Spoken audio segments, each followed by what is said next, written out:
As an educator, do you ever look at the students you're teaching and wonder if perhaps they grew up on a different planet? And because you think about it, the pace of technological and social change in recent decades means that we are teaching a generation of students today who may as well have grown up in a different world. I mean, added to this, of course, you've got educators who often feel as if they are teaching from a paradigm perspective or within frameworks that were established many, many decades ago. I mean, far from the days of chalk and talk, if you're going to be an effective and engaging educator with 21st century learners, this will require a series of finely honed skills in facilitating learning with a generation of students who are more entertained, more empowered, and in some essential way more educated than any previous generation. I mean, this is a group who know a lot. The challenge, of course, is they know that they know a lot.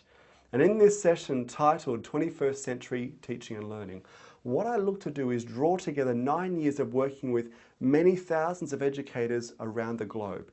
And the first thing I look to do is actually dispel a series of myths or commonly held misconceptions about engaging the 21st century learner. The first of these is one that often surprises people, and that is the myth or the misconception that high tech works best.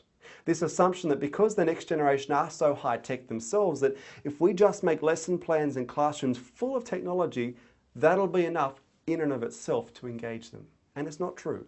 I mean, technology, of course, is a great tool, but that's what it is. It is a tool for learning. It is not the strategy in and of itself. In fact, it's the high touch, the relationships that an educator builds, the soft skills they employ in the classroom. That's what makes the biggest difference with a 21st century learner. The second myth or misconception is the myth that you've got to be like them. This idea that you've got to walk like and talk like the young people if you're going to engage them.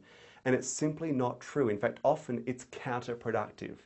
Because if you look at what really works in engaging this group, it's authenticity, being real with them.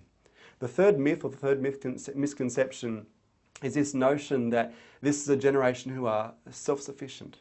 And it's not true.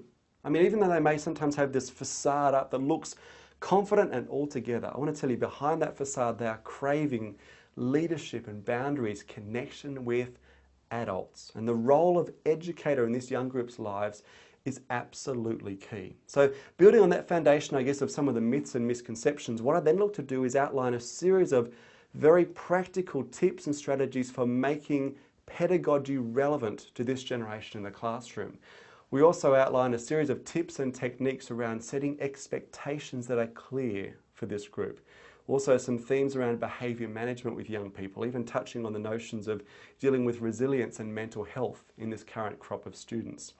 You know, one of the common frustrations I hear from educators is they go to so many PD sessions where they finish the training and they're left with a couple of overarching principles or an understanding of some trends, but not really sure of what to do next. And my commitment is that participants will leave this session armed with a series of very practical tips, techniques and strategies they can take back into the classroom and apply straight away.